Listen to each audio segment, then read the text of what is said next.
ഇന്ന് നമുക്ക് തന്റെ മകൾക്ക് വേണ്ടിയിട്ടുള്ള അമ്മയുടെ പോരാട്ടത്തിന്റെ കഥ പറയുന്ന മാ എന്ന ഹൊറർ സസ്പെൻസ് ത്രില്ലർ സിനിമയുടെ കഥ നോക്കിയാലോ. കഥയുടെ ചുരുക്കം എന്തെന്നാൽ വെസ്റ്റ് ബംഗാളിൽ ചന്ദ്രാപൂർ എന്നൊരു ഗ്രാമമുണ്ട്. ആ ഗ്രാമം അംസജാൻ എന്ന രാക്ഷസനാൽ ശപിക്കപ്പെട്ടിരിക്കുകയാണ്. എത്ര കാലം കടന്നു പോയാലും ആ ഗ്രാമത്തിൽ ജനിക്കുന്ന പെൺകുട്ടികളെ അംസജാൻ എന്ന രാക്ഷസന്റെ ആത്മാവ് കുടിയിരിക്കുന്ന ആൽമരത്തിന്റെ ചുവട്ടിൽ കൊണ്ടുവന്ന് ബലി കൊടുക്കും. ബലി കൊടുക്കാത്ത പെൺകുട്ടികൾ വയസ്സറിയിച്ചു കഴിഞ്ഞാൽ ആ രാക്ഷസൻ വന്ന് കൊണ്ടുപോകാറാണ് പതിവ്. അത് പേടിച്ച് രാക്ഷസൻ പുറത്തു വരാതിരിക്കുവാൻ വേണ്ടിയിട്ട് ഗ്രാമവാസികൾ പെൺകുഞ്ഞ് ജനിച്ചു കഴിഞ്ഞാൽ തന്നെ അതിനെ ബലി കൊടുക്കുവാനായി കൊണ്ടുപോകും. അതേ ഗ്രാമത്തിലേക്ക് തന്റെ 12 വയസ്സുള്ള മകളെയും കൂട്ടി കുടുംബ സ്വത്ത് വിൽക്കുവാനായി എത്തുകയാണ് നമ്മുടെ കഥാനായിക. തന്റെ മകളെയും കൊണ്ട് ഗ്രാമത്തിലേക്ക് എത്തുമ്പോൾ തന്നെ പല പല അമാനുഷിക പ്രവൃത്തികളും അവർ നേരിടേണ്ടി വരുന്നു. അവസാനം ആ രാക്ഷസൻ നായികയുടെ മകളെ ലക്ഷ്യമിടുന്നു. തന്റെ മകളെ രക്ഷിക്കാനായി ആ അമ്മയ്ക്ക് സാധിച്ചു. ഇതുവരെയും കാണാതെ പോയ പെൺകുട്ടികൾക്ക് എന്ത് സംഭവിച്ചു? ഇങ്ങനെ ഒരുപാട് ചോദ്യങ്ങൾക്ക് നമ്മൾ പ്രതീക്ഷിക്കാത്ത ഉത്തരമാണ് കിട്ടുന്നത്. അതൊക്കെ എന്തെന്നറിയണ്ടേ? എങ്കിൽ നമുക്ക് വേഗം വീഡിയോയിലേക്ക് കിടക്കാം. അതിനു മുൻപായിട്ട് വീഡിയോ കാണുന്ന കൂട്ടുകാർ ഒന്ന് ലൈക്ക് ചെയ്തിട്ട് കാണാൻ മറക്കരുതേ. സിനിമ തുടങ്ങുമ്പോൾ വെസ്റ്റ് ബംഗാളിലെ ചന്ദ്രാപൂർ എന്ന ഗ്രാമമാണ് കാണിക്കുന്നത്. 1985 കാലഘട്ടം. അവിടുത്തെ സെമീന്ദാറിന്റെ വീട്ടില് ഒരു പൂജ നടക്കുകയാണ്. സെമീന്ദാറും ആ ഗ്രാമവാസികളും എല്ലാവരും ചേർന്ന് മാ കാളി എന്ന ദൈവത്തെ ആരാധിക്കുന്നുണ്ട്. സെമീന്ദാറിന്റെ വീട്ടിലാണ് ദേവിയുടെ പ്രതിഷ്ഠയുള്ളതും. അതുകൊണ്ട് തന്നെ സെമീന്ദാറിന്റെ വീട്ടിലാണ് പൂജയും ചടങ്ങുകളും എല്ലാം നടക്കുന്നത്. സെമീന്ദാറിന്റെ വീട്ടില് പൂജയും ചടങ്ങുമൊക്കെ നടക്കുന്ന അതേ സമയം തന്നെയായിരുന്നു സെമീന്ദാറിന്റെ ഗർഭിണിയായ ഭാര്യയ്ക്ക് പ്രസവ വേദന വരുന്നതും. സെമീന്ദാറിനാണെങ്കിലോ തനിക്ക് ആൺകുഞ്ഞാണോ പെൺകുഞ്ഞാണോ ജനിക്കാൻ പോകുന്നത് എന്ന ടെൻഷനും. അതേ സമയം തന്നെ സെമീന്ദാറിന്റെ ഭാര്യ ഒരു ആൺകുഞ്ഞിന് ജന്മം നൽകി. സെമീന്ദാറിന് ഒരുപാട് സന്തോഷമായി. എന്നാൽ അപ്പോൾ തന്നെ അവരെ ഞെട്ടിക്കുന്ന അടുത്ത വാർത്ത കൂടി അവർ കേൾക്കും. എന്തെന്നാൽ ആൺകുഞ്ഞിനെ കൂടാതെ മറ്റൊരു കുഞ്ഞിനെ കൂടി സെമീന്ദാറിന്റെ ഭാര്യ ജന്മം നൽകിയിട്ടുണ്ട്. അതൊരു പെൺകുഞ്ഞാണെന്ന് കേട്ടതും എല്ലാവരും ഞെട്ടിപ്പോകുന്നു. അതേ സമയം തന്നെയായിരുന്നു ആ ഗ്രാമത്തിൽ തന്നെ ഒരു വലിയ വൃക്ഷമുണ്ട്. ആ വൃക്ഷത്തിൽ നിന്നും ഒരു അമാനുഷിക ശക്തിയാണെങ്കിൽ അലറിക്കൊണ്ട് സെമീന്ദാറിന്റെ വീട് ലക്ഷ്യമാക്കി വരുന്നതും. പെൺകുഞ്ഞുമായി നിൽക്കുകയാണ് സെമീന്ദാർ.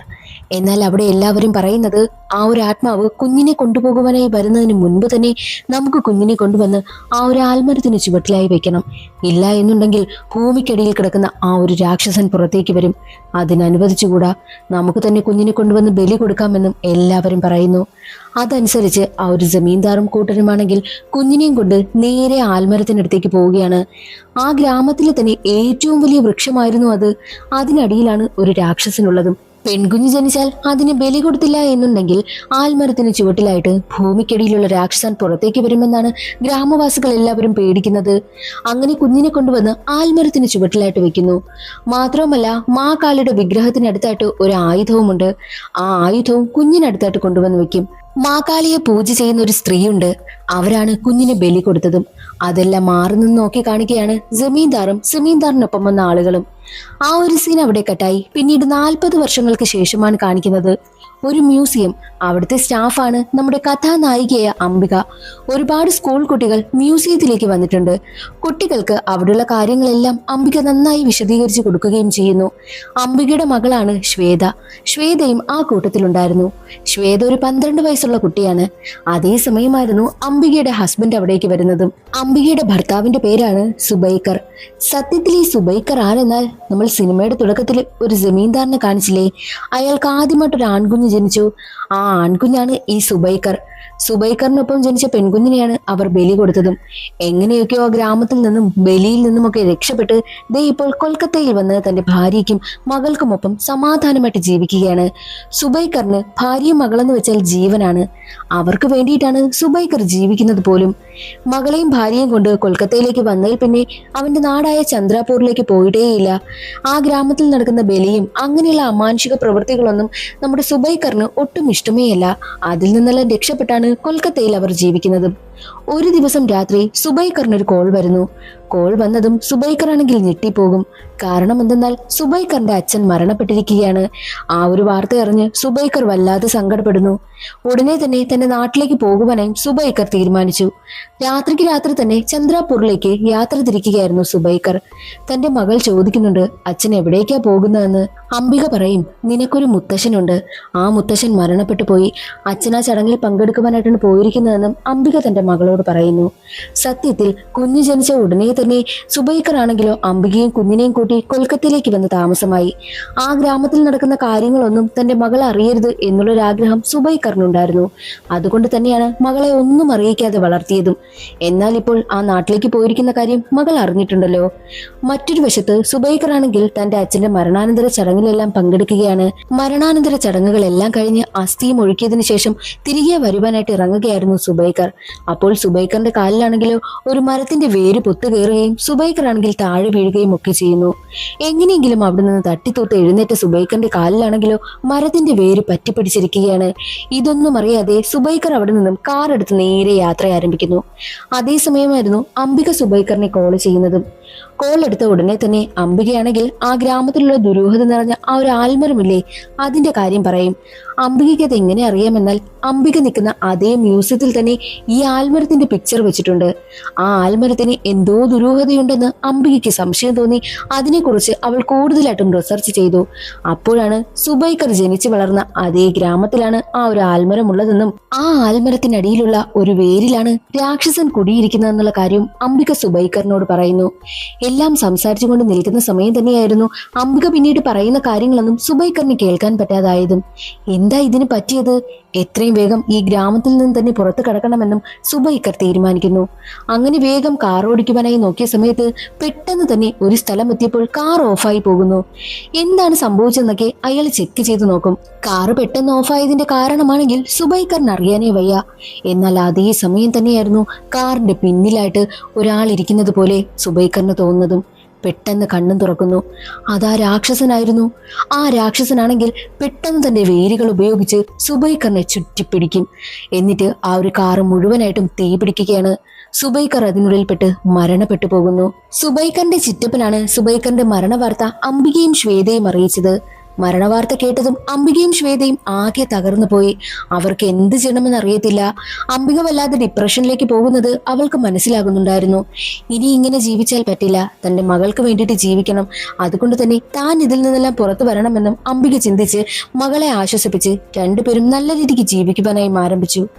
അതേ സമയത്തായിരുന്നു നാട്ടിൽ നിന്നും സുബൈക്കറിന്റെ ചിറ്റപ്പനാണെങ്കിൽ അംബികയെ വിളിക്കുന്നതും. സുബൈക്കർ സെമീന്ദാറിന്റെ മകനായതുകൊണ്ട് തന്നെ സുബൈക്കറിന്റെ പേരിൽ ഒരുപാട് വസ്തുക്കൾ ഉണ്ടായിരുന്നു. അംബികയെ വിളിക്കുകയാണ് സുബൈക്കറിന്റെ ചിറ്റപ്പൻ. സുബൈക്കറിന്റെ പേരിലുള്ള വസ്തുക്കളെല്ലാം വിറ്റാൽ തന്നെ നിങ്ങൾക്ക് സെറ്റിലാക്കുവാനായി കഴിയും. പക്ഷേ നിങ്ങൾ ഇവിടേക്ക് വരണമെന്ന് മാത്രമെന്നും ചിറ്റപ്പൻ പറയുന്നു. താൻ വരാമെന്നും അംബിക സമ്മതിക്കും. ഏത് ഗ്രാമത്തിലേക്ക് തന്റെ മകളെയും കൊണ്ട് പോകുവാനായിട്ട് സുബൈക്കർ പേടിച്ചിരുന്നോ അതേ ഗ്രാമത്തിലേക്ക് തന്നെയാണ് അംബിക ഇപ്പോൾ ശ്വേതയും കൊണ്ട് എത്തിയിരിക്കുന്നത്. ഗ്രാമത്തിലേക്ക് എത്തുമ്പോൾ തന്നെ സെമീന്ദാറിന്റെ വീട്ടിൽ ജോലിക്ക് നിൽക്കുന്ന സ്ത്രീയുടെ കുടുംബത്തെ കാണുന്നു. അവരുടെ മകളാണ് ദീപിക. ദീപികയും ശ്വേതയും നല്ല ഫ്രണ്ട്സ് ആവുകയാണ്. അങ്ങനെ സുബൈക്കറിന്റെ കുടുംബ വീട്ടിലേക്ക് എത്തുകയാണ് അംബികയും ശ്വേതയും. അംബികയാണെങ്കിലോ അവിടെ മാകെ ചുറ്റി നടന്ന് കാണും. അപ്പോഴാണ് മാ കാളിയുടെ പ്രതിമയാണെങ്കിൽ മൂടി വെച്ചിരിക്കുന്നത് കാണുന്നതും. ഇതെന്താ ഇങ്ങനെ മൂടി വെച്ചിരിക്കുന്നതെന്ന് അംബിക അവിടുത്തെ ജോലിക്കാരനോട് തിരക്കുന്നു. ഇവിടെ കുറെ വർഷങ്ങളായിട്ട് പെൺകുഞ്ഞുങ്ങളെയൊക്കെ കാണാതെ പോകുന്നുണ്ട്. അതും അവരൊക്കെ വയസ്സറിയിച്ചു കഴിഞ്ഞാൽ പിന്നെ അവരെ കാണാനില്ല. എന്താണ് ഇവിടെയുള്ള പെൺകുട്ടികൾക്കൊക്കെ സംഭവിക്കുന്നതെന്ന് ആർക്കും അറിയത്തില്ല. അതിനുശേഷമാണ് മാ കാളിയെ ആരാധിക്കുന്നത് എല്ലാവരും നിർത്തിയത് എന്നുള്ള കാര്യം ആ ജോലിക്കാരൻ പറയുന്നു. ഗ്രാമത്തിലുള്ളവർ മാ കാളിയെ ആരാധിക്കുന്നതിന് പിന്നിൽ ഒരു കാരണമുണ്ട്. എന്തെന്നാൽ പണ്ട് പുരാണ കാലഘട്ടത്തില് ആ ഗ്രാമത്തില് അംസജാൻ എന്നൊരു രാക്ഷസൻ ഉണ്ടായിരുന്നു. ഈ രാക്ഷസനാണെങ്കിലോ ആ ഗ്രാമത്തിൽ പെൺകുഞ്ഞുങ്ങൾ ജനിച്ചാൽ ഉടനെ തന്നെ ആ കുഞ്ഞുങ്ങളെ കൊണ്ടുപോയി കൊന്നുകളയുമായിരുന്നു.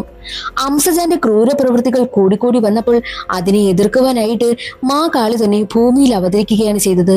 ഭൂമിയിൽ അവതരിച്ച മാ കാളി അംസജാന്റെ തല വെട്ടിക്കളഞ്ഞു. അംസജാന്റെ രക്തം ഭൂമിയിൽ വീണതോടുകൂടി അടുത്തുണ്ടായിരുന്ന ആൽമരത്തിന്റെ വേരുകളിലേക്ക് രക്തം ആഴ്ന്നിറങ്ങി അവിടെയുണ്ടായിരുന്ന വേരുകളിലെല്ലാം പറ്റിപ്പിടിച്ചു. അംസജാന്റെ ആത്മാവ് ആൽമരത്തിന്റെ വേരുകളിൽ കുടിയിരിക്കുവാനായി തുടങ്ങി. എന്നാൽ അംസജാന്റെ രക്തദാഹമാണെങ്കിൽ തീർന്നതേയില്ല. ആ ഗ്രാമത്തിൽ പെൺകുഞ്ഞുങ്ങൾ ജനിച്ച് അവർ വയസ്സറിയിച്ചു കഴിഞ്ഞാൽ ഉടനെ തന്നെ അംസജാൻ എന്ന ക്രൂരമായ രാക്ഷസന്റെ ആത്മാവ് പുറത്തു വന്ന് പെൺകുട്ടികളെ കടത്തിക്കൊണ്ടുപോകും. അങ്ങനെ ചന്ദ്രപൂർ ഒരു ശപിക്കപ്പെട്ട ഗ്രാമമായി മാറി. ആ ഒരു സീൻ അവിടെ കെട്ടായി. പിന്നീട് കാണിക്കുന്നത് സെമീന്ദാറിന്റെ വീട്ടില് വർഷങ്ങളായിട്ട് സെമീന്ദാറിന്റെ ഒരു കാര്യസ്ഥനാണെങ്കിലോ ആരോടും മിണ്ടാതെ സുഖമില്ലാതെ കിടക്കുകയായിരുന്നു. അംബികയും ശ്വേതയും കണ്ടതോടുകൂടി അയാളാണെങ്കിലോ സംസാരിക്കുവാനായി ആരംഭിച്ചു. നീ എന്തിനാ ഇവിടേക്ക് വന്നത്? ഇവിടേക്ക് നിങ്ങൾ വരാൻ പാടില്ല എന്നൊക്കെ അവരെ രണ്ടുപേരെയും നോക്കി പറയുന്നുണ്ട്. ആ കാര്യസ്ഥനാണെങ്കിൽ വർഷങ്ങൾക്ക് ശേഷം ഇപ്പോൾ സംസാരിച്ചത് കണ്ട് എല്ലാവരും ഞെട്ടി നിൽക്കുകയാണ്. അയാളാണെങ്കിലോ ഒരു ഭ്രാന്തനെ പോലെയാണ് പെരുമാറുന്നതും. ഉടനെ തന്നെ അവിടെ ഉണ്ടായിരുന്നവരെല്ലാവരും അയാളെ കൊണ്ടുവന്ന് റൂമിൽ പൂട്ടിയിടുന്നു. അന്നേ ദിവസം ശ്വേതയും ജോലിക്കാരുടെ മകളായ ദീപികയും കൂടി കളിച്ചുകൊണ്ടിരിക്കുന്ന സമയം ശ്വേതയാണെങ്കിലോ ആൽമരത്തിന്റെ ചിത്രം എടുത്ത് ദീപികയെ കാണിച്ചിട്ട് ഈ ആൽമരം ഈ ഗ്രാമത്തിലുള്ളതാ, എന്നെ ഒന്ന് അവിടേക്ക് കൊണ്ടുപോകുമെന്ന് ചോദിക്കുന്നു. സത്യത്തിൽ ശ്വേതയ്ക്ക് ആ ആൽമരത്തിന്റെ പിക്ചർ എവിടെ നിന്നാണ് കിട്ടിയെന്നാൽ മ്യൂസിയത്തിൽ നിന്നാണ് കിട്ടിയതും. അന്നവൾ ഫോട്ടോ എടുത്ത് വെച്ചിരുന്നു. എന്നാൽ ദീപിക പറയുന്നത് അവിടേക്കൊന്നും പൊക്കിയൂടാ, അവിടെ ഒരു രാക്ഷസൻ ഉണ്ടെന്നാ പറയുന്നത്. ഞാനിതുവരെയും പോയിട്ടില്ല എന്നുള്ള കാര്യവും ദീപികയാണെങ്കിൽ ശ്വേതയോട് പറയുന്നു. ശ്വേതയുടെ നിർബന്ധത്തിന് വഴങ്ങി ദീപികയാണെങ്കിലോ അവളെയും കൂട്ടി ആൽമരത്തിനടുത്തേക്ക് പോകും. ആ ആൽമരത്തിനാണെങ്കിലോ വർഷങ്ങളുടെ പഴക്കമുണ്ടായിരുന്നു. അവിടെയൊന്നും ആരെയും കാണുന്നതേയില്ല. അതേസമയം തന്നെ ശ്വേതയുടെ തോളിൽ ആരോ വന്ന് പിടിക്കും. തിരിഞ്ഞു നോക്കുമ്പോൾ അത് അംബികയായിരുന്നു. നിങ്ങൾ എന്തിനാ ഇവിടേക്ക് വന്നിരിക്കുന്നത് എന്നും പറഞ്ഞ് അംബിക രണ്ടുപേരെയും വഴക്ക് പറഞ്ഞ് അവിടെ നിന്ന് കൂട്ടിക്കൊണ്ടു പോകുവാനായി ഒരുങ്ങുന്ന സമയം തന്നെ ഏതോ ഒരു വയസ്സായ ആളാണെങ്കിൽ അവരെ എത്തി നോക്കുന്നത് പോലെ അംബികയ്ക്ക് തോന്നും. പക്ഷെ അത് അവളുടെ തോന്നലായിരുന്നു. അവിടെ ആരുമില്ല. അതേസമയം തന്നെയായിരുന്നു ദീപികയുടെ അമ്മയും ഈ ബഹളങ്ങളൊക്കെ കേട്ട് അവിടേക്ക് വരുന്നത്. ദീപികയെ അവിടെ നിന്ന് കൂട്ടിക്കൊണ്ടു പോകുവാനായി ഒരുങ്ങുന്ന സമയം തന്നെയായിരുന്നു ദീപികയ്ക്ക് വയറുവേദന എടുക്കുന്നതും. വയറുവേദന എടുത്ത് ദീപിക ബഹളം വയ്ക്കുന്നത് കാണുന്ന അംബിക നിങ്ങളുടെ മകള് ആദ്യമായിട്ട് പീരീഡ്സ് ആയിരിക്കുകയാണെന്നും ദീപികയുടെ അമ്മയോട് പറയുന്നു. അങ്ങനെ ദീപികയുടെ അമ്മ അവളെ അവിടെ നിന്ന് കൂട്ടിക്കൊണ്ടു പോകും. അടുത്ത ദിവസം ചടങ്ങൊക്കെ നടത്താനുള്ളത് കൊണ്ട് തന്നെ അവളെ അന്നേ ദിവസം ഒറ്റയ്ക്കൊരു റൂമിലാണ് കിടത്തിയതും. കുറേ നേരം കഴിഞ്ഞതും ആ റൂമിലേക്ക് ഒരു രൂപം വരികയാണ്. ഒരുപാട് വേരുകളുള്ള ഒരു രൂപം. ആ വേരുകളൊക്കെ വന്ന് ജനൽ കമ്പിയൊക്കെ വളച്ച് അകത്തു നിന്നും ദീപികയുടെ കാലിൽ ആ ഒരു വേരുകൾ കൊണ്ട് പിടിച്ച് അവളെ ചുറ്റി വലിച്ചെടുത്തുകൊണ്ട് പോകുന്നു. അവൾ ഉറക്കി നിലവിളിക്കുന്നു. അവളുടെ നിലവിളി ശബ്ദം കേട്ട് അച്ഛനും അമ്മയും വന്ന് നോക്കുമ്പോൾ ദീപികയെ റൂമിൽ കാണുന്നില്ല. ആ ഒരു രാക്ഷസനാണ് അവളെ കൊണ്ടുപോയതെന്ന് അവർക്ക് മനസ്സിലായി. ഉടനെ തന്നെ ദീപികയുടെ അച്ഛനും അമ്മയും നേരെ വരുന്നത് അംബികയെ കാണാനാ. നിങ്ങളുടെ മകളെ കാരണമാ എന്റെ മകൾ കാണാതായത്. ആ മരത്തിനടുത്ത് പോയത് മുതലാ എന്റെ മകൾക്ക് ഇങ്ങനൊരു പ്രശ്നമുണ്ടായത്. നിങ്ങൾ അതിന് കാരണമെന്നൊക്കെ പറഞ്ഞ് അച്ഛനും അമ്മയും വല്ലാതെ ബഹളം വെച്ചിട്ടാണ് അവിടെ നിന്ന് പോകുന്നതും. അംബികയും സുബൈക്കറിന്റെ ചിറ്റപ്പനും ചേർന്നിട്ട് പോലീസ് സ്റ്റേഷനിൽ കംപ്ലൈന്റ് കൊടുക്കുന്നു. ഈ ഒരു കേസ് അന്വേഷിക്കുവാനായിട്ട് ഒരു പോലീസ് ഉദ്യോഗസ്ഥൻ എത്തുകയാണ്. വർഷങ്ങളായിട്ട് ഒരുപാട് പെൺകുട്ടികൾ ഇവിടെ നിന്ന് മിസ്സായിട്ടുണ്ട്. പെൺകുട്ടികളെല്ലാം എവിടേക്കാണ് പോകുന്നതെന്ന് ആർക്കും അറിയത്തേയില്ല. അങ്ങനെ അംബികയും ആ ഒരു പോലീസുകാരനും കുറച്ച് ഗ്രാമവാസികളും ചേർന്ന് ഇത്രയും നാള് എല്ലാവരും പോകുവാനായി പേടിച്ചിരുന്ന ആ ഒരു ആൽമരമുള്ള സ്ഥലമില്ലേ, അവിടേക്ക് പോകുന്നു. ആൽമരമുള്ള സ്ഥലമാകെ പരിശോധിക്കുന്ന സമയത്ത് അവിടെ നിന്നും ഒന്നും കണ്ടെത്തുവാനായും പറ്റിയില്ല. എന്നാൽ അംബികയ്ക്കാണെങ്കിലോ വേരിനടിയിൽ നിന്നും പെൺകുട്ടികളുടെ കരച്ചിലൊക്കെ കേൾക്കുന്നത് പോലെ തോന്നുന്നു. അവിടെ നിന്നും ഒന്നും കണ്ടുകിട്ടാത്തത് കൊണ്ട് തന്നെ പോലീസുകാരനാണെങ്കിൽ അംബികയും കൂട്ടിക്കൊണ്ട് അവിടെ നിന്ന് പോകും. വീട്ടിലെത്തിയ അംബികയോട് ശ്വേത ചോദിക്കും, ഈ ഗ്രാമത്തില് ഒരുപാട് പെൺകുട്ടികൾ കാണാതെ പോകുന്നു. ഈ ഗ്രാമത്തിന് എന്തോ ദുരൂഹതയുണ്ട്, അമ്മ എന്താ അത് എന്നോട് പറയാത്തെന്ന് അപ്പോഴാണ് അംബിക കുറച്ച് കാര്യങ്ങൾ ശ്വേതയോട് തുറന്നു പറയുന്നത്. സുബൈക്കറിന്റെ കുടുംബം ഒരു സെമീന്ദാർ കുടുംബമാണല്ലോ. സെമീന്ദാർ ആണെങ്കിലോ തന്റെ കുടുംബത്തിൽ ഏത് പെൺകുഞ്ഞുങ്ങൾ ജനിച്ചാലും അവരെയൊക്കെ കൊണ്ടുവന്ന് ആ ഒരു രാക്ഷസന് ബലി കൊടുക്കുമായിരുന്നു. അത് തുടർന്നുകൊണ്ടേയിരുന്നു. അപ്പോഴാണ് സുബൈക്കർ വിവാഹം കഴിച്ചതും സുബൈക്കറിന് ഒരു പെൺകുഞ്ഞ് ജനിച്ചതും. സുബൈക്കറിന്റെ അച്ഛനാണെങ്കിൽ കുഞ്ഞിനെ കാണുവാനായിട്ട് ഹോസ്പിറ്റലിലേക്ക് വന്നിരുന്നു. തന്റെ കുഞ്ഞിനെ കൊന്നുകളയുമെന്ന് പേടിച്ച് സുബൈക്കർ ആണെങ്കിലോ അടുത്ത് കിടന്ന സ്ത്രീ പ്രസവിച്ചത് ആൺകുഞ്ഞിനെയായിരുന്നു. ആൺകുഞ്ഞിനെ എടുത്ത് അംബികയുടെ അടുത്ത് വെച്ച് കിടത്തി. തന്റെ കുഞ്ഞിനെ എടുത്ത് ആ സ്ത്രീയുടെ അടുത്ത് വെച്ച് കിടത്തി. സുബൈക്കറിന്റെ അച്ഛൻ വന്ന് നോക്കുമ്പോൾ ആൺകുഞ്ഞിനെയാണ് കാണുന്നത്. ആൺകുഞ്ഞാണല്ലേ ജനിച്ചിരിക്കുന്നതെന്ന് സന്തോഷിച്ച് സുബൈക്കറിന്റെ അച്ഛൻ അവിടെ നിന്ന് പോകുന്നു. എന്നാൽ സുബൈക്കർ ആണെങ്കിലോ തന്റെ കുഞ്ഞിനെയും ഭാര്യയും കൊണ്ട് അവിടെ നിന്ന് എങ്ങനെയൊക്കെയോ രക്ഷപ്പെട്ടാണ് കൊൽക്കത്തയിലേക്ക് എത്തിയതും. അതിനുശേഷം ഇന്ന് വരെയും സുബൈക്കർ ആണെങ്കിൽ തന്റെ ഗ്രാമത്തിലേക്ക് പോയിട്ടേയില്ല. ഇപ്പോൾ മരണാനന്തര ചടങ്ങിൽ പങ്കെടുക്കുവാനായിട്ടാണ് എത്തിയതും ഇങ്ങനെയൊക്കെ സംഭവിച്ചതും. ആ കാര്യങ്ങളെല്ലാം അംബികയാണെങ്കിൽ ശ്വേതയോട് തുറന്നു പറയുന്നു. ശ്വേതയ്ക്കും ഏകദേശം 10-12 വയസ്സായില്ലേ.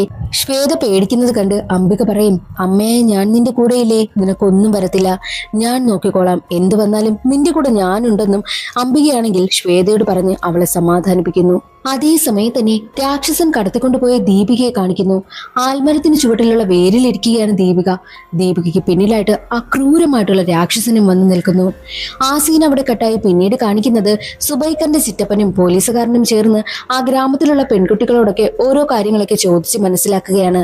അപ്പോഴാണ് കാറിൽ പോവുകയായിരുന്ന അംബികയുടെ അടുത്തേക്ക് ഒരു വയസ്സായ സ്ത്രീ വന്നിട്ട് ഗ്ലാസ്സിൽ മുട്ടുന്നതും വേഗം വീട്ടിലേക്ക് ചെല്ല്, നിന്റെ മകളുടെ അടുത്തേക്ക് ചെല്ല് എന്ന് പറഞ്ഞാണ് ആ സ്ത്രീ ബഹളം ഉണ്ടാക്കുന്നതും. അത് കേട്ട് പേടിച്ച അംബിക വേഗത്തിൽ തന്റെ വീട്ടിലേക്ക് പോകുന്നു. അപ്പോൾ കാണുന്ന കാഴ്ച ആ കാര്യസ്ഥനൊപ്പം നല്ല സന്തോഷത്തിൽ സംസാരിച്ചു കൊണ്ടിരിക്കുന്ന ശ്വേതയാണ് കാണുന്നതും. അയാളാണെങ്കിൽ ആരോടും അങ്ങനെ അധികം മിണ്ടാറില്ല. പക്ഷെ ശ്വേതയോട് അയാൾ നന്നായിട്ട് സംസാരിക്കുകയും ഒക്കെ ചെയ്യുന്നു. അംബികയാണെങ്കിലോ ശ്വേതയെ അവിടെ നിന്ന് കൂട്ടിക്കൊണ്ടു പോകുവാനായി ഒരുങ്ങുന്ന സമയത്ത് തന്നെ ശ്വേതയുടെ കയ്യിൽ ഒരു എഴുത്തോല കൊടുക്കുകയാണ് അയാൾ. എന്നിട്ട് പറയും, ഇത് നീ വായിച്ചു നോക്ക്, ഇതിൽ നിന്നുമെല്ലാം രക്ഷപ്പെടാനുള്ള വഴി ഈ എഴുത്തോലയിൽ ഉണ്ടെന്നുള്ള കാര്യം അയാൾ പറയുന്നു. അന്നേ ദിവസം രാത്രി മുഴുവനും അംബികയാണെങ്കിലോ ആ എഴുത്തോല കൊണ്ടുവന്ന് എല്ലാ കാര്യങ്ങളും വായിച്ചു നോക്കുന്നു. മാകാളിയെ കുറിച്ചാണ് കൂടുതലായും അതിനുള്ളിൽ എഴുതിയിരിക്കുന്നത്. മാകാളിയെ ആരാധിക്കേണ്ട രീതിയും ഒക്കെയാണ് എഴുതിയിരിക്കുന്നതും. അതേ സമയം തന്നെയായിരുന്നു അംബികയ്ക്ക് മുന്നിലേക്ക് അവളുടെ മരിച്ചുപോയ ഭർത്താവായ സുബൈക്കറിന്റെ ആത്മാവ് വരുന്നതും. ഇതിൽ നിന്നെല്ലാം രക്ഷപ്പെടാനായിട്ട് ഒരേ ഒരു വഴി, മാകാളിയെ ആരാധിക്കുക. അതേ ഉള്ള വഴി, നീ മാകാളിക്ക് പൂജ ചെയ്യണമെന്നും ഭർത്താവ് പറഞ്ഞിട്ട് പോകുന്നു. അടുത്ത ദിവസം തന്നെ അംബികയാണെങ്കിൽ വേലക്കാരനടുത്തെത്തിയിട്ട് മാകാളിയുടെ ആ ഒരു അമ്പലമില്ലേ അവരുടെ വീട്ടിൽ തന്നെയുള്ള അതിന്റെ താക്കോൽ ചോദിക്കുകയാണ്. ജോലിക്കാരന്റെ കയ്യിൽ നിന്നും താക്കോൽ വാങ്ങിയ ഉടനെ തന്നെ മാകാളിയുടെ പ്രതിഷ്ഠ ഇരിക്കുന്ന ആ ഒരു പൂജാമുറി അംബിക ഓപ്പൺ ചെയ്യുകയാണ്. എന്നാൽ വേലക്കാർ വഴി ഈ കാര്യങ്ങളെല്ലാം അറിഞ്ഞ് ഗ്രാമവാസികളെല്ലാം സെമീന്ദാറിന്റെ വീട്ടിലേക്ക് ഓടി വരുന്നു. മാകാളിയുടെ വിഗ്രഹമാണെങ്കിൽ ഒരു തുണി കൊണ്ട് മൂടിയിരിക്കുകയാണല്ലോ. ആ തുണി അംബിക എടുത്തു മാറ്റുന്നു. അപ്പോഴേക്കും അവിടെ എത്തിയ ഗ്രാമവാസികൾ എല്ലാവരും മാകാളിയെ വണങ്ങുകയാണ്. മാകാളിക്ക് വേണ്ടിയിട്ടുള്ള പൂജയും ആരംഭിച്ചു. അതേസമയമായിരുന്നു രാക്ഷസൻ കടത്തിക്കൊണ്ടുപോയ ദീപിക തിരികെ വരുന്നതും. ദീപികയെ കണ്ടതും എല്ലാവർക്കും സന്തോഷമായി. അവളുടെ അച്ഛനും അമ്മയ്ക്കുമൊക്കെ ഒരുപാട് സന്തോഷം. മാകാളിയെ വീണ്ടും ആരാധിക്കാൻ തുടങ്ങിയതോടു കൂടിയാണ് ദീപിക തിരിച്ചു വന്നതെന്നും തങ്ങളുടെ ഗ്രാമത്തിന് നല്ലത് സംഭവിക്കാൻ പോവുകയാണെന്നും ഗ്രാമവാസികൾ പറയുവാനായും തുടങ്ങി. എന്നാൽ ദീപികയാണെങ്കിലോ ഒരുമാതിരി പ്രേതം പിടിച്ചതുപോലെയാണ് ഇരിക്കുന്നത്. അവളെ ഹോസ്പിറ്റലിൽ കൊണ്ടുവന്ന് കാണിക്കുന്ന സമയത്ത് അവൾക്കൊരു പ്രശ്നവുമില്ല, അവൾ നോർമലാണ്. പിന്നെ ഇപ്പൊ ആദ്യമായിട്ട് പീരീഡ്സ് ഒക്കെ ആയതല്ലേ ഉള്ളൂ, അതിന്റെ ചില പ്രശ്നങ്ങളും അവൾക്ക് കാണുമെന്നും ഡോക്ടർ പറയുന്നു. അന്നേ ദിവസം രാത്രി എല്ലാവരും ഉറങ്ങുവാനായും കിടക്കുകയാണ്. ദീപിക അവളുടെ അച്ഛനോടും അമ്മയോടും ഒപ്പമാണ് കിടക്കുന്നതും. എല്ലാവരും ഉറങ്ങിയെന്ന് ഉറപ്പുവരുത്തിയതും ദീപികയാണെങ്കിൽ അവിടെ നിന്നും എഴുന്നേൽക്കുന്നു. പക്ഷെ അവളൊരു മനുഷ്യക്കുഞ്ഞിനെ പോലെയല്ലായിരുന്നു, ഒരു പ്രേതത്തിനെ പോലെയാണ് എണീച്ചത്. സത്യത്തിൽ ആ വന്നിരിക്കുന്നത് ആ രാക്ഷസന്റെ പ്രേതമാണ്. രാക്ഷസന്റെ പ്രേതം കൂടിയ ദീപികയാണെങ്കിൽ നേരെ പോകുന്നത് ശ്വേതയുടെ അടുത്തേക്കായിരുന്നു. എന്നാൽ ഇത് കാര്യസ്ഥൻ കാണുന്നുണ്ട്. എന്താണ് കാര്യമെന്ന് കാര്യസ്ഥന് പിടികിട്ടി. കാര്യസ്ഥനാണെങ്കിലോ ദീപികയെ തടയുവാനായി നോക്കും. നീ എന്നെ തടയുവാനായി നോക്കുകയാണോ? ഞാൻ ആരെന്ന് നിനക്ക് അറിയണോ എന്ന് ചോദിച്ചുകൊണ്ട് യഥാർത്ഥ രൂപം കാണിച്ചു കൊടുക്കുന്നു. മാത്രമല്ല കാര്യസ്ഥനെ കൊന്നുകളയുകയും ഒക്കെ ചെയ്യും. അതിനുശേഷം ശ്വേത നേരെ പോകുന്നത് ദീപികയുടെ റൂമിലേക്കും. ദീപികയെ തട്ടി വിളിച്ചിട്ട് ഒരു സ്ഥലത്തേക്ക് കൊണ്ടുപോകാമെന്ന് പറഞ്ഞ് അവളെയും കൂട്ടിക്കൊണ്ട് പുറത്തേക്ക് ഇറങ്ങുകയാണ്. അതേസമയം തന്നെ ഒരുപാട് കുട്ടികൾ അവരോടൊപ്പം ചേരുന്നു. ഇതുവരെയായിട്ടും ഗ്രാമത്തിൽ നിന്നും കാണാതെ പോയ കുട്ടികളാണതെല്ലാം. പക്ഷേ അതൊന്നും യഥാർത്ഥ മനുഷ്യരായിരുന്നില്ല. ആ രാക്ഷസനാൽ കൊല്ലപ്പെട്ട പെൺകുട്ടികളുടെ പ്രേതമായിരുന്നു ശ്വേതയെ കൂട്ടിക്കൊണ്ടു പോകുവാനായി എത്തിയിരിക്കുന്നത്. ഇതൊന്നും അറിയാതെ ശ്വേതയാണെങ്കിൽ ദീപികയ്ക്കൊപ്പം പോകുന്നു. അതേസമയമായിരുന്നു പെട്ടെന്ന് തന്നെ ഉറക്കത്തിൽ നിന്നും ഞെട്ടിയുണരുകയാണ് അംബിക. റൂമിലേക്ക് കയറി ചെല്ലുമ്പോൾ ശ്വേതയെ കാണുന്നില്ല. അംബിക പുറത്തേക്ക് ഇറങ്ങി നോക്കുമ്പോൾ കാണുന്ന കാഴ്ച ദീപികയാണെങ്കിലോ അംബികയെ വേരുകൾ കൊണ്ട് ചുറ്റിപ്പിടിച്ച് അവിടെ നിന്ന് കൊണ്ടുപോകുവാനായി നോക്കുന്നതാണ്. എന്നാൽ അംബിക ദീപികയ്ക്കും ആ കുറെ ഗ്യാങ്ങുകൾ ഉണ്ടായിരുന്നല്ലോ പെൺകുട്ടികളുടെ, അവരോടൊപ്പമൊക്കെ എത്തി ഫൈറ്റ് ചെയ്ത് എങ്ങനെയൊക്കെയോ ശ്വേതയെ തിരിച്ചു പിടിക്കുന്നു. ആ രാക്ഷസ കൂട്ടങ്ങളുടെ കയ്യിൽ നിന്നും ശ്വേതയെ രക്ഷിച്ച അംബിക അകത്തേക്ക് വന്നിട്ട് ചിറ്റപ്പനോട് പറയും, എനിക്ക് എന്റെ മകളുടെ ജീവനാണ് വലുത്, ഇനി ഞാൻ ഇവിടെ നിൽക്കുന്നില്ല എന്ന് പറഞ്ഞ് രാത്രിക്ക് രാത്രി തന്നെ ശ്വേതയും കൂട്ടി അവിടെ നിന്ന് പോകുന്നു. കാറിൽ പോകുന്ന സമയത്തും അംബികയുടെ മനസ്സിൽ എങ്ങനെയെങ്കിലും ഈ ഗ്രാമം കടക്കണമെന്നായിരുന്നു. എന്നാൽ ഗ്രാമം കടക്കുന്നതിന് മുൻപ് തന്നെ ആ ഒരു രാക്ഷസൻ പ്രവേശിച്ച കുട്ടികളെല്ലാം ഇല്ലേ, അവരെല്ലാവരും കാറിനെ വളയുകയാണ്. ഒരു സോംബിയെ പോലെയായിരുന്നു അവരുടെ പെരുമാറ്റമെല്ലാം. ശ്വേതയും അംബികയും പെൺകുട്ടികളുടെ കയ്യിൽ നിന്നും രക്ഷപ്പെടുവാനായി ശ്രമിക്കും. പക്ഷേ നടക്കുന്നില്ല. അവസാനം അവർക്ക് കീഴടങ്ങേണ്ടി വന്നു. ശ്വേതയെ ആ പെൺകുട്ടികൾ അവിടെ നിന്നും എടുത്തുകൊണ്ടുപോയി നേരെ കൊണ്ടുവന്ന് ഏൽപ്പിക്കുന്നത് ഒരാളുടെ കയ്യിലാണ്. അവിടെയാണ് കഥയിലൊരു ട്വിസ്റ്റ്. അത് മറ്റാരുമല്ല, സുബൈക്കറിന്റെ ചിറ്റപ്പനായിരുന്നു. ചിറ്റപ്പന്റെ കയ്യിലാണ് ശ്വേതയെ കൊണ്ടുവന്ന് ഏൽപ്പിക്കുന്നതും. യഥാർത്ഥ രാക്ഷസനെ കണ്ടതും അംബിക ഞെട്ടിപ്പോകുന്നു. അതേസമയമായിരുന്നു അംബികയ്ക്കടുത്തേക്ക് അവളുടെ അടുത്ത് വരാറുള്ള ആ മുത്തശ്ശിയിലെ അവർ വരുന്നതും. അവളോട് കുറച്ച് സത്യങ്ങൾ തുറന്നു പറയുന്നു. പണ്ട് സെമീന്ദാറിന് ഒരു പെൺകുഞ്ഞ് ജനിച്ചായിരുന്നല്ലോ. ആ കുഞ്ഞിനെ ബലി കൊടുത്തത് മാകാളിനെ പൂജിക്കുന്ന ആ സ്ത്രീയും. പക്ഷെ അവരല്ലായിരുന്നു യഥാർത്ഥത്തിൽ ബലി കൊടുത്തത്. അവർക്ക് കുഞ്ഞിനെ കൊല്ലുവാനായും തോന്നിയില്ല. കത്തിയെടുത്ത് കുഞ്ഞിനെ കൊല്ലുവാനായി നോക്കുന്ന സമയത്ത് അവരുടെ മനസ്സതിന് അനുവദിച്ചില്ല. അവർക്ക് പറ്റില്ല എന്ന് പറഞ്ഞ ഉടനെ തന്നെ സെമീന്ദാറിന്റെ സഹോദരൻ, അതായത് സുബൈക്കറിന്റെ ഇപ്പോഴത്തെ ചിറ്റപ്പനില്ലേ, അയാളാണെങ്കിൽ അവിടേക്ക് വരും. നിനക്ക് കൊല്ലാൻ പറ്റില്ലെങ്കിൽ വേണ്ട, ഞാൻ കൊന്നോളാം. ഈ കുഞ്ഞിനെ ബലി കൊടുത്തില്ല എന്നുണ്ടെങ്കിൽ വേരിനടിയിലുള്ള രാക്ഷസൻ പുറത്തേക്ക് വരും, അത് അനുവദിച്ചുകൂടാ എന്ന് പറഞ്ഞിട്ട് ആ ഒരു ചിറ്റപ്പനാണ് കുഞ്ഞിനെ കൊന്നുകളയുന്നതും. അന്നേ ദിവസം രാത്രി തന്നെ ഉറങ്ങുകയായിരുന്ന ചിറ്റപ്പനടുത്തേക്ക് ആൽമരത്തിനടിയിലായിട്ടുള്ള രാക്ഷസൻ വരുന്നു. രാക്ഷസന് ചിറ്റപ്പനെ ഇഷ്ടപ്പെട്ടിരുന്നു. എനിക്ക് നിന്നെ ഇഷ്ടപ്പെട്ടു, എനിക്ക് വേണ്ടിയിട്ട് ഇനിയുള്ള കാര്യങ്ങളെല്ലാം നീ വേണം ചെയ്യാൻ. ഈ ഗ്രാമത്തിലുള്ള എല്ലാ പെൺകുട്ടികളെയും, അതും വയസ്സറിയിക്കുന്ന പെൺകുട്ടികളെയോ അല്ലെങ്കിൽ ജനിച്ചു വീണ പെൺകുട്ടികളെയോ എൻ്റെ അടുത്തേക്ക് കൊണ്ടുവരേണ്ടത് ഇനി മുതൽ നീയാണെന്ന് ചിറ്റപ്പനോട് രാക്ഷസൻ പറയുന്നു. അന്നു മുതൽ ഈ ചിറ്റപ്പനാണ് രാക്ഷസന് വേണ്ടിയിട്ട് പെൺകുഞ്ഞുങ്ങളെല്ലാം കടത്തിക്കൊണ്ടു പോകുന്നതും. ചിറ്റപ്പൻ അതിനു വേണ്ടിയിട്ടുള്ള ശക്തിയെല്ലാം രാക്ഷസൻ കൊടുത്തിരുന്നു. തന്റെ ശക്തി ഉപയോഗിച്ചാണ് ചിറ്റപ്പൻ ഇതെല്ലാം ചെയ്തുകൊണ്ടേയിരുന്നതും. എന്നാൽ ഇപ്പോൾ ആ ഒരു പോലീസുകാരനാണെങ്കിൽ ചിറ്റപ്പനാണ് യഥാർത്ഥ രാക്ഷസൻ എന്ന കാര്യം മനസ്സിലാക്കിയിട്ടുണ്ട്. അതുകൊണ്ട് തന്നെ പോലീസുകാരൻ നേരെ ആൽമരമുള്ള ആ ഒരു സ്ഥലത്തേക്ക് വരും. അവിടെ വെച്ച് ചിറ്റപ്പനെ കാണുകയാണ്. നിങ്ങളാണ് യഥാർത്ഥ രാക്ഷസനെന്ന് എനിക്ക് മനസ്സിലായി, ഇതോടുകൂടി നിങ്ങളുടെ എല്ലാ കള്ളത്തരവും അവസാനിക്കാൻ പോവുകയാണെന്നും പോലീസുകാരൻ പറയുന്നു. പക്ഷേ ചിറ്റപ്പനാണെങ്കിലോ രാക്ഷസന്റെ ശക്തി കയ്യിലിരിക്കുകയല്ലേ, അതുപയോഗിച്ച് ആ പോലീസുകാരനെ കൊന്നുകളയും. അതേസമയം തന്നെ തന്റെ മകളെ രക്ഷിക്കുവാനായി പോകുവാൻ ശ്രമിക്കുന്ന അംബികയോട് മുത്തശ്ശി പറയുന്നുണ്ട്, നിന്നെ കൊണ്ട് ഒരിക്കലും ഒറ്റയ്ക്കതിന് പറ്റത്തില്ല, മാകാളിയെ നീ പൂജിക്ക് എന്ന് പറഞ്ഞിട്ട് മാകാളിയെ പൂജ ചെയ്യേണ്ട കാര്യങ്ങളെല്ലാം മുത്തശ്ശി പറഞ്ഞു കൊടുക്കുന്നു. സിനിമയുടെ തുടക്കത്തില് മാകാളിക്ക് ഒരു പൂജ നടന്നില്ലേ, അതേ പൂജയാണ് വീണ്ടും ചെയ്യേണ്ടത്. ആ കാര്യങ്ങളെല്ലാം ആ മുത്തശ്ശി പറഞ്ഞു കൊടുക്കും. അതനുസരിച്ച് മാകാളിയെ പൂജ ചെയ്യുകയാണ് അംബിക. അങ്ങനെ പൂജയെല്ലാം കഴിഞ്ഞിട്ട് അംബിക നേരെ പോകുന്നത് ചിറ്റപ്പനെ കാണുവാൻ വേണ്ടിയിട്ട് ആൽമരമുള്ള സ്ഥലത്തേക്കും. അവിടെ എത്തുമ്പോൾ കാണുന്ന കാഴ്ച ശ്വേതയാണെങ്കിൽ ആൽമരത്തിന്റെ വേരുകൾ കൊണ്ട് ചുറ്റി നിർത്തിയിരിക്കുന്നതാണ്. എന്തോ പൂജയും മന്ത്രങ്ങളൊക്കെ ചെയ്യുന്നുണ്ട് ചിറ്റപ്പൻ. എന്തിനെന്നാൽ ആ പൂജകളൊക്കെ കംപ്ലീറ്റ് ആയി ശ്വേതയും ബലി കൊടുത്താൽ മാത്രമേ ആ രാക്ഷസന്റെ മുഴുവൻ ശക്തിയും ചിറ്റപ്പന് കിട്ടൂ. ആ ശക്തി കിട്ടിക്കഴിഞ്ഞാൽ ഗ്രാമത്തെ മുഴുവൻ തന്റെ കൺട്രോൾ കൊണ്ടുവരുവാനായിട്ട് ചിറ്റപ്പന് കഴിയും. പിന്നീട് ചിറ്റപ്പനെ ആർക്കും ഒന്നും ചെയ്യുവാനേ പറ്റത്തില്ല. അതിനു വേണ്ടിയിട്ടാണ് ചിറ്റപ്പൻ അങ്ങനെയൊക്കെ ചെയ്യുന്നതും. എന്നാൽ അവിടേക്ക് അംബിക എത്തുകയാണ്. അവിടെ വെച്ച് ആ രാക്ഷസനായ ചിറ്റപ്പനും അംബികയും തമ്മിൽ വലിയ ഫൈറ്റ് നടക്കുന്നു. ഫൈറ്റിലാണെങ്കിൽ അംബിക തോറ്റുപോവുകയാണ്. അംബികയാണെങ്കിലോ ഏകദേശം മരിക്കാറായ അവസ്ഥ. അംബികയുടെ അവശനിലയും അംബിക എന്തിനു വേണ്ടിയിട്ടാണ് പോരാടുന്നതെന്നും ഇതുവരെയായിട്ടും ചിറ്റപ്പനായ രാക്ഷസൻ കൊണ്ടുവന്ന് കൊന്നുകളഞ്ഞ ആ കുട്ടികളുടെ ആത്മാവില്ലേ, അവരെല്ലാവരും ആൽമരത്തിന് ചുറ്റും നിന്ന് കാണും. ആ കുട്ടികളുടെ എല്ലാവരുടെയും ശക്തി അംബികയ്ക്ക് കിട്ടുകയാണ്.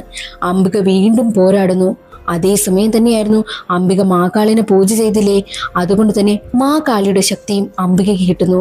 അംബികയുടെ ദേഹത്തേക്ക് മാകാളി കൂടി പ്രവേശിച്ചതോടുകൂടി അംബികയാണെങ്കിലോ ആ രാക്ഷസൻ ചിറ്റപ്പന്റെ തല വെട്ടിയെടുക്കുകയാണ്. എങ്ങനെയാണോ ആ രാക്ഷസനെ മാകാളി കൊന്നുകളഞ്ഞത് അതുപോലെ തന്നെ. അതോടുകൂടി രാക്ഷസന്റെ ശാപം നാട്ടിൽ നിന്ന് തന്നെ വിട്ടുപോകുന്നു. സത്യത്തിൽ ആ കുട്ടികളെ എല്ലാവരെയും ഈ ചിറ്റപ്പൻ കൊണ്ടുപോയിട്ട് യഥാർത്ഥത്തിൽ കൊന്നുകളഞ്ഞില്ല. ചിറ്റപ്പനാണെങ്കിൽ തന്റെ ശക്തിയും മന്ത്രങ്ങളും ഒക്കെ ഉപയോഗിച്ച് ആ കുട്ടികളുടെ മനസ്സുകൂടി മാറ്റിവെച്ചിരിക്കുകയായിരുന്നു. അവരുടെ ദേഹത്തേക്ക് മറ്റാത്മാക്കളെയൊക്കെ കടത്തിവിട്ട് അവരെയും ഒരു രാക്ഷസരാക്കി മാറ്റിവെച്ചിരിക്കുകയായിരുന്നു. ചിറ്റപ്പന്റെ മരണത്തോടുകൂടി ആ കുട്ടികളെല്ലാം നോർമൽ ആകുവാനായും തുടങ്ങി. കുട്ടികൾ പഴയതുപോലെ ആയതും തന്റെ അച്ഛനും അമ്മയ്ക്കും അടുത്തേക്ക് തിരിച്ചു പോകുന്നു. അംബികയുടെ ആ ഒരു പ്രവൃത്തി കൊണ്ട് ഗ്രാമത്തിന്റെ ശാപവും മാറിയിരിക്കുകയാണ്.